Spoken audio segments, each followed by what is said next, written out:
Business buyers pay too much and sellers don't get enough because they don't know how to value a business. Valueabusiness.com.au. You might only get one chance to get it right.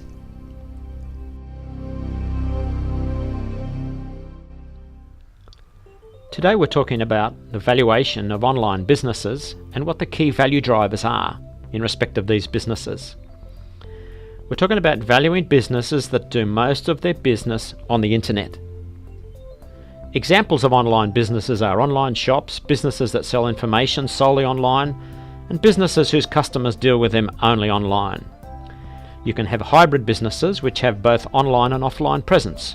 An example is a retail store with a physical presence that also has online trading for its customers. Valuing the online business is different from valuing another type of business. One of the major differences between online businesses and offline businesses has been the quality of the relationship between the customers and the business. Traditionally, customers shopped with the business and grew to know the business owner and its staff. The relationship became all important. The value of the business was often bound up in the quality of that relationship. Businesses, especially franchises, tried to reduce the importance of the customer relationship by introducing systems and relying on brand and market strength. Their proposition was that the customer experience could be replicated across all stores and all transactions. This was one of the reasons that franchise businesses became popular and indeed more valuable, because they were not as reliant on the owner as other businesses were. Now, online businesses are capitalizing on the same effect. The customers deal with a website. The experience is replicated across all transactions. The importance of the person is less relevant, just as it is in franchising. This is not to say, however, that the customer relationship is not important. Indeed, the keys to a good online relationship are a good range of product, prompt service, delivering what's promised, and a keen price. The customer comes back because he or she trusts the seller.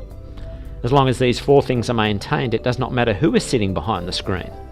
This means that if you are buying an online business, you will feel more comfortable that the income streams will continue after you have bought the business and hence will pay more for it. So just remember that less risk means higher value when it comes to an investment. So barriers to entry. The other factor to consider when looking at an online business is the barriers to entry. With a physical shop, there was cost of fit-out, equipment and stock to fill up the shop. Also, that building up of relationships over time, remember? In the online world, it is more intangible assets that are required and hence less need for upfront investment. Once you have established your online business, someone else is waiting around the corner looking to copy and cash in on your idea. The length of time that the business has been established is a key pointer to value. So intellectual property. Domain names become important. If you're a real estate agent and you own the domain name realestate.com.au, then your business is worth more than if you are trading in your own name and you've got more to sell. So cost of staff. In the physical world, you were faced with an alternative in employing younger staff or reducing hours worked by regular, more mature staff if you wanted to cut costs. With an online business, there's more opportunity, more options. You can outsource work to people in other countries at a fraction of the cost. Now, markets. If you are selling a service, it is very easy to provide that service anywhere in the world. And even with a product, you can ship it to another country if the offering is unique, the price is right, and the cost of freight is reasonable. If you have already developed an international business, when you come to sell it, that adds to value because you don't have all your eggs in one basket. The luxury of many markets adds to value. Now, we've looked at some of these matters in detail. Let's just look at a few in less detail. What about competition? How well your business is supported and how well your website is supported by other media. The amount of traffic you're getting to the site. How long the site has been established. How automated it is. How stickable it is. And finally, Google ranking. Let's have a look at those in more detail.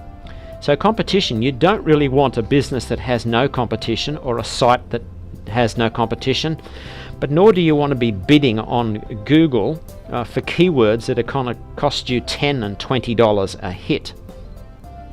Traffic to the site can easily be counted And has the traffic been building over time? It's a bit like your sales figure.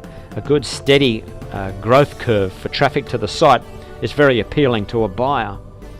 Now automation, it's a bit like systems in franchising. If you've got 100 people behind the scenes doing something, or an automated system, the automation is much better and much more transferable. How long has the site been established? Google likes sites that have been well and long established. How well is the website supported by other media like Facebook, Twitter, Pinterest, Google+, and YouTube? These things are all important because it gives you a foundation of value. Stickability. You don't want something that's here today and gone tomorrow. You don't want something too trendy.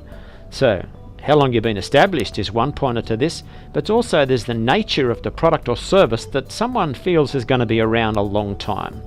And lastly, Google ranking. This is probably the hardest because Google's behind the scenes there making sure that you don't get an advantage. If you act fairly and bring people to your site by virtue of content, and you're popping up everywhere, Google will like you. If you try and game the system, Google won't like you, and all the money that you've spent on ranking will be down the drain. So, good luck in building a website of your dreams, but more importantly, a business that you'll be able to sell. valueabusiness.com.au. When you want to know what a business is worth.